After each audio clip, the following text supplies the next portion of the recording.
Notava natashikuru sana usambyogo noke. Notava natashikuru sana usambyogo noke. Lemba o ovo lemba o yale monote lança. Lemba o sume lemba o yale zute tansado. Lemba o ovo lemba o yale monote lança. Lemba o. Em 1953, tentativas do governo português de obrigar os são-tomenses a trabalharem em condições precárias nas plantações e obras públicas resultaram no massacre de Batepá, em 3 de fevereiro, em São Tomé, com centenas de mortos. O massacre de Batepá tornou-se um marco identitário do nacionalismo são-tomense, além de ser considerado o início de um processo de luta que desembocou na criação, em 1960, do Comitê de Libertação de São Tomé e Príncipe. As roças, por exemplo, sentem-se mal porque sabem que foi aí onde uma grande parte da população serviçal sofreu bastante. Eu creio que esta marca fica, essa marca do castigo, essa marca dos maus tratos. Há muita gente que não ultrapassou o trauma. Muita gente que ainda não ultrapassou este trauma. Sobretudo, se conversar com as pessoas de lá, muitas delas não querem falar sobre isso. Preferem esquecer. Os intelectuais são-tomenses, na sua maioria negros, sentiam-se atraídos pelas ideias do panafricanismo de William Du Bois e de Marcus Garvey. O movimento panafricanista foi fundamental para a criação do Programa Revolucionário de Libertação. O movimento de independência, como expressão política organizada da cultura de um povo em luta, propôs a adesão de uma nova identidade, a ação tomense, capaz do apagamento da origem de vários grupos e de uma nova construção social, que excluía o grupo colonizador. A esse elemento de identidade foram articulados outros, característicos de uma oposição racial, à luz da qual eram considerados são-tomenses todos os não-brancos. Em 1960, surgiu no país um movimento de independência organizado, no exílio, pelo Comitê pela Libertação de São Tomé e Príncipe. Em 1961, uniu-se à Confederação das Organizações Nacionalistas das Colônias Portuguesas, CONCP, juntamente com outros grupos comunistas e socialistas, na tentativa de derrubar o domínio colonial em África. Em 1972, o nome foi mudado para Movimento de Libertação de São Tomé e Príncipe, MLSTP. Após a Revolução dos Cravos, em 1974, o novo governo português negociou a independência das colônias africanas. Em 12 de julho de 1975, São Tomé e Príncipe conquistou sua independência. Manuel Pinto da Costa assume o cargo de presidente e Miguel Trovoado de primeiro-ministro. Após a independência em 1975, São Tomé e Príncipe tornou-se um estado de partido único socialista. O regime nacionalizou as plantações de cacau e toda a economia. Caros e caras compatriotas, São Tomé e Príncipe está de parabéns. Hoje, dia 12 de julho de 2015, celebramos 40 anos como país independente. Nesta ocasião especial, começo por saudar com fraternidade todos os santomenses de todas as idades, de todas as sensibilidades políticas, de todos os credos religiosos no país e na diáspora.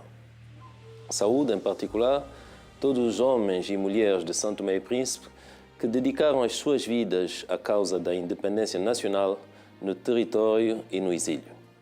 Incluo nessa saudação os portugueses, os outros povos da Europa, da África, da Ásia e da América que apoiaram a nossa libertação e todos os povos irmãos que nos deram a mão nos tempos difíceis em que começamos a caminhar sozinhos. Devemos certamente orgulhar-nos por aquilo que temos e por aquilo que somos. Vamos contar que já passou. Vamos contar que já passou. Vamos contar que já passou. Vamos contar que já passou. A história começou no século XVI, quando vários escravos na resistência foram várias revoltas de onde destacaram o nosso amor e honra. Vamos contar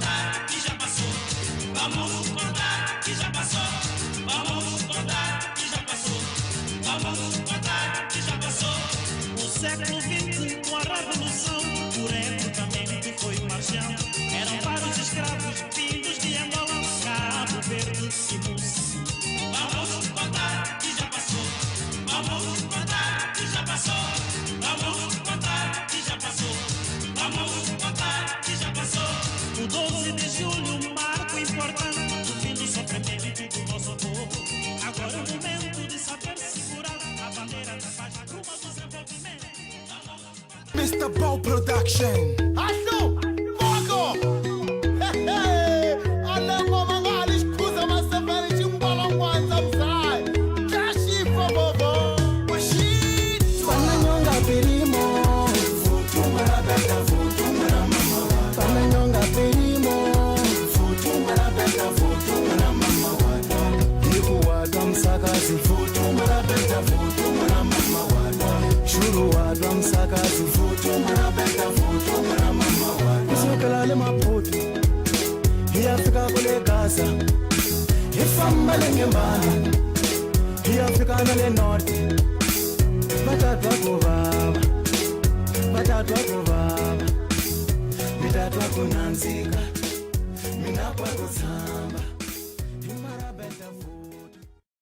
Sob o domínio português, o povo moçambicano vivia sob a mais extrema opressão. O colonialismo provocava e incentivava os conflitos entre grupos, conduziam jovens do interior como gado nos caminhões e colocavam-os para servir os colonizadores em regimes de trabalho escravo. Nos anos 50, em Moçambique, nasciam as primeiras organizações de ideias nacionalistas que denunciavam a dominação e a humilhação imposta por Portugal. Diversas manifestações contra o domínio colonial foram feitas no país através da literatura, arte e greves de trabalhadores. Essas manifestações tomaram proporções maiores e mais radicais com o desenvolvimento dos movimentos nacionalistas armados, Frelimo, Frente de Libertação de Moçambique. A Frente de Libertação de Moçambique, Frelimo, iniciou uma campanha de guerrilha contra o governo português em setembro de 1964. Este conflito, juntamente com outros dois já iniciados nas outras colônias portuguesas da África Ocidental Portuguesa, Angola e da Guiné, tornou-se parte da chamada Guerra Colonial Portuguesa. Do ponto de vista militar, o exército português manteve o controle dos centros populacionais, enquanto as forças de guerrilha procuraram espalhar sua influência em áreas rurais no norte e oeste do país. Fundada no exílio, o Frelimo iniciou a luta armada pela libertação nacional de Moçambique a partir de 1964. Sua estratégia era a criação das Zonas Libertadas, áreas do território moçambicano fora da administração portuguesa. Assim, os revolucionários criavam seu próprio sistema de administração, como se fosse um estado dentro de outro. Escolhido para dirigir a Frelimo foi Samora Moisés Machel, um enfermeiro, poeta e lutador incansável, que gozava de intensa simpatia entre todos os quais se relacionava. O colonialismo é um crime contra a humanidade. Não há colonialismo humano. Não há colonialismo democrático. O combate propriamente dito foi lançado oficialmente em 25 de setembro de 1964, com o ataque ao posto administrativo de Chai, em Cabo Delgado. O conflito contra as forças coloniais se expandiu para outras províncias como Niassa e Tete e durou cerca de 10 anos. Assim que as forças revolucionárias assumiam um território, elas estabeleciam as zonas libertas, para garantir bases seguras, abastecimento em víveres e vias de comunicação. Nas regiões liberadas, os revolucionários procuravam pôr em prática o seu lema, estabelecer o poder popular e servir as massas. No campo econômico, o poder popular criou a produção coletiva a serviço do povo e da revolução. Transformou os produtores individualistas em produtores integrados na coletividade. A guerra findou-se com a assinatura dos Acordos de Lusaka, em setembro de 1974. Nesse período, foi estabelecido um governo provisório composto por representantes da Frelimo e do governo português, até que no dia 25 de junho de 1975 foi proclamada oficialmente a independência nacional de Moçambique.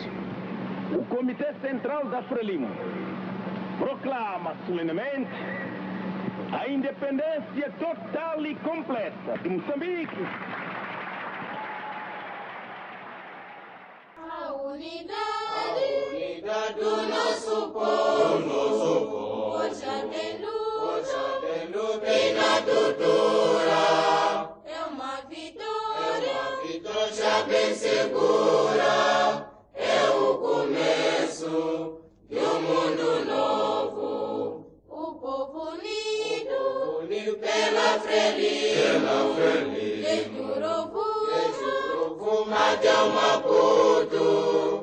contra a opressão e a exploração. O povo luta, der mais na mão. Viva Frelimo, e a vanguarda de todo o povo moçambicano. Viva Moçambique, e deu a prova, velocidade até a vitória.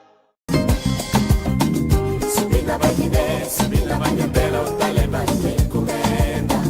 Se contra a vida, subida miúda, pecinha, recado. Subida vai Guiné, subida vai Gambela, o Talibã te encomenda. Se contra a vida, subida miúda, pecinha, recado.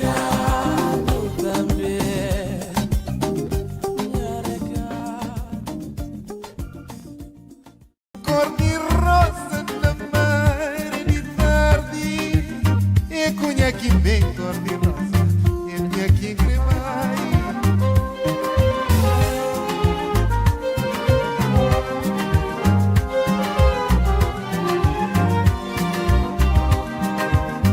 Cor de rosa, sabe que trazendo ele que te levar, mas para nós morada.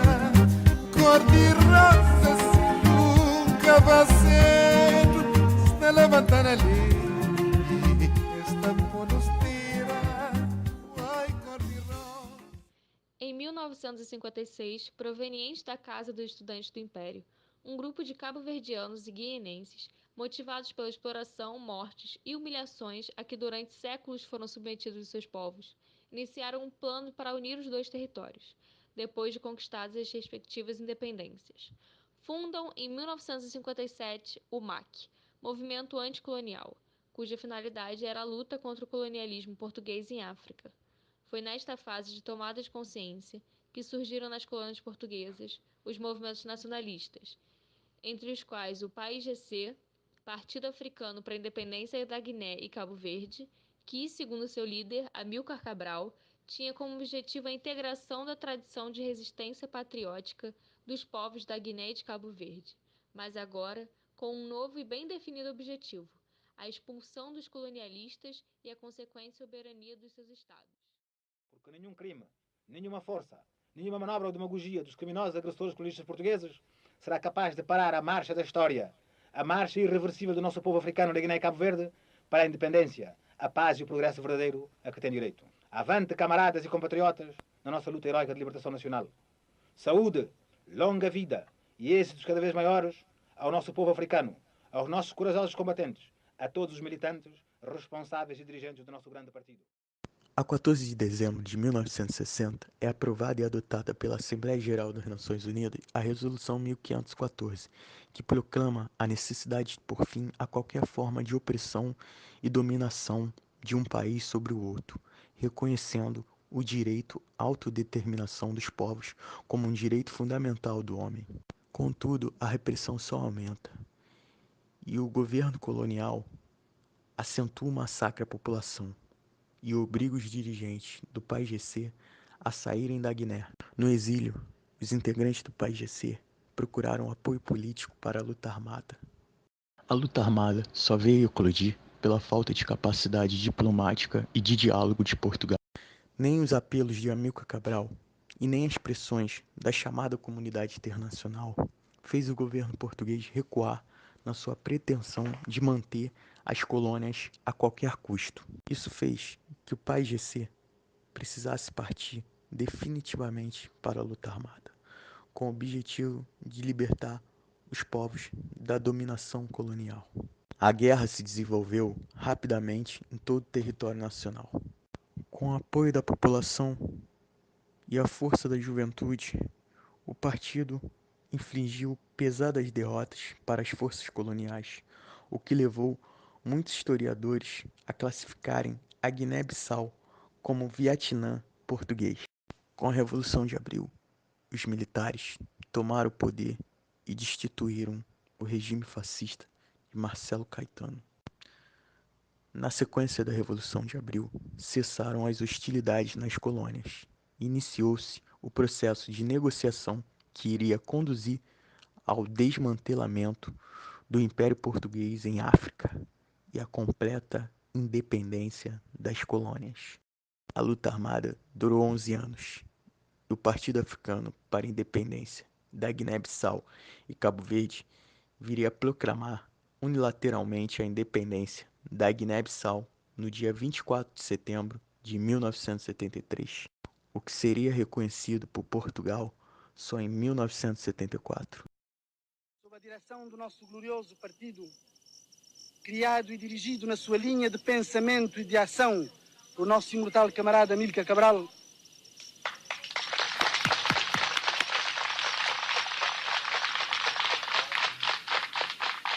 acabamos de viver uma etapa transcendente da nossa história. Viva o Estado soberano da Guiné-Bissau, construído pela luta heroica do nosso povo. Viva a solidariedade internacional de todas as forças anticolonialistas e anti-imperialistas do mundo. Viva! Abaixo os agressores colonialistas portugueses. Abaixo! Série de encontros entre o Partido Africano para a Independência da Guiné-Bissau e Cabo Verde e o governo português levou à assinatura, a 18 de setembro de 1974, em Lisboa, de um acordo que estabelecia um calendário para o processo de descolonização de Cabo Verde. O mais interessante nesse processo de independência da Guiné-Bissau e Cabo Verde foi como a ferramenta cultural foi utilizada para forjar laços de unidade entre as diversas etnias que viviam na região, em torno da bandeira de luta contra a exploração colonial. Os anos de trabalho, tanto na Guiné-Bissau, assim como em Angola, foram de grande importância para Amílcar Cabral, porque foram esses anos de trabalho que lhe deram um maior conhecimento da realidade africana. Portanto, as experiências e os conhecimentos adquiridos na Guiné-Bissau e em Angola, aliados às correntes ideológicas, políticas e culturais que marcavam o mundo na segunda metade do século XX, construir e desenvolver um projeto político e cultural adaptado ao contexto africano.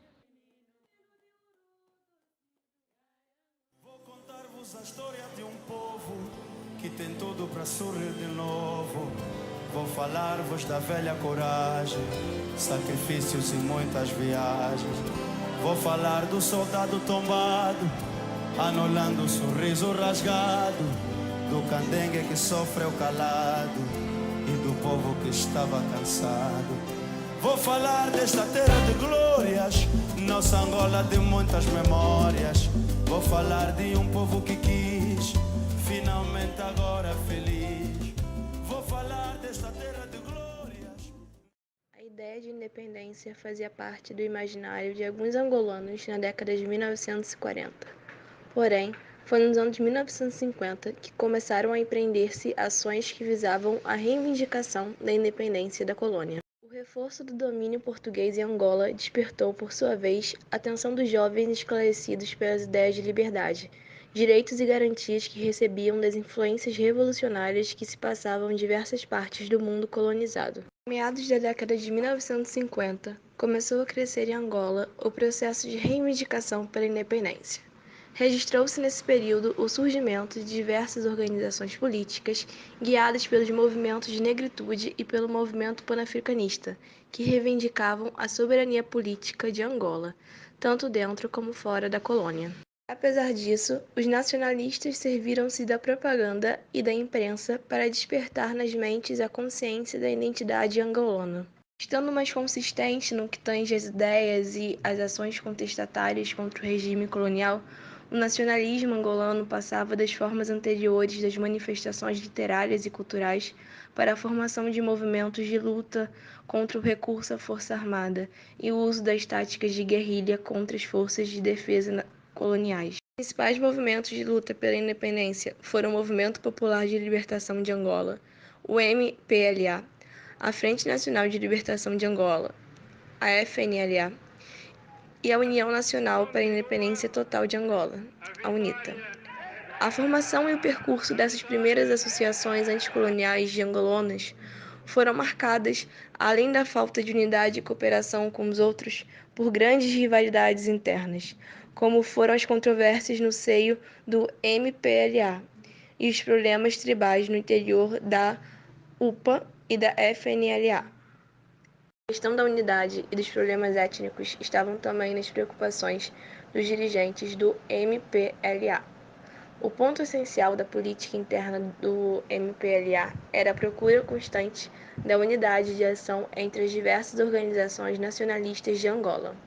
Para o MPLA, os angolanos dificilmente conseguiriam obter vitórias decisivas, quer no campo militar ou político, contra o inimigo organizado, que dispunha de grandes alianças, de um poderoso aparelho de violência física e de pressão das ideias, se não se compreendessem que a unidade, a formação de uma frente nacional sólida que reunisse numa ampla união todos os partidos e movimentos nacionalistas, constitui a maior força contra o colonialismo.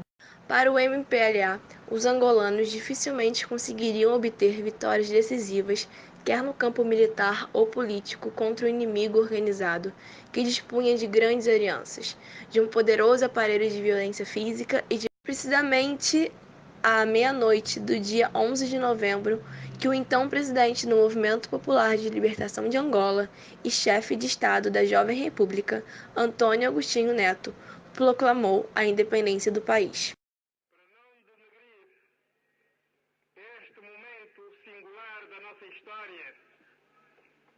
Integra-se no objetivo de expulsar os invasores estrangeiros, os mesmos que pretendem a neocolonização da nossa terra. Constitui, deste modo, preocupação fundamental do novo Estado libertar totalmente o nosso país e todo o nosso povo da opressão estrangeira.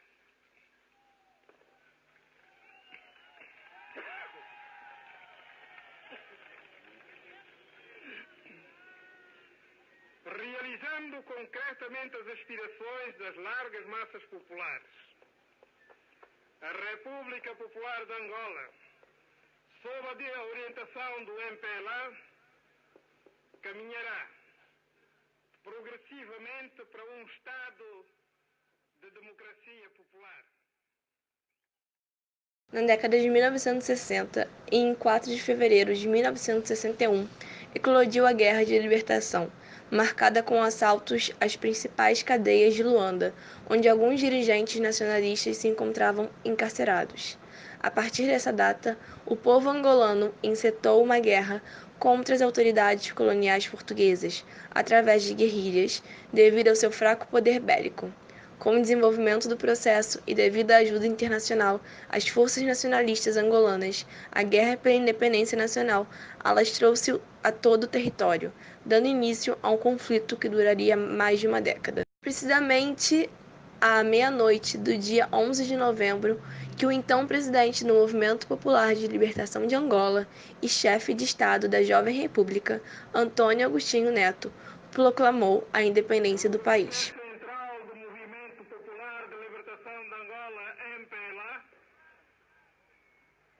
Proclama solenemente perante a África e o mundo a independência de Angola. Portugal não me deixou uma boa impressão até hoje. Eu não penso muito bem dos portugueses porque eu sei da história de Angola, eu sei de como eles deixaram o nosso país. Eles deixaram o nosso país em migalhas. Eles montaram montes de fábricas, mas levaram tudo. Eles levaram mão de obra, não deixaram nada. E quando o nosso país deixou de ser colônia de Portugal, estava no zero. Nós começamos a desenvolver do nada. Do ponto de vista de algumas pessoas que eu já interagi com eles, não sentimos raiva de Portugal. Não? Não. E vocês gostam dos portugueses? O que acham deles? Digamos que 80% dos angolanos não gostam de Portugal. Não? Mas o país tem boa ligação com os portugueses. Eu, particularmente, eu não gosto dos portugueses. Eu acho que são um povo hipócrita. Poxa? Muito hipócrita. Um povo racista, apesar de que colonizaram Angola durante muito tempo, até agora ainda noto muito racismo em Portugal. Os portugueses em Angola são muito bem tratados. Os angolanos que vivem em Portugal são muito discriminados. Eu acho que os portugueses são um pouco muito hipócritas e eu não gosto.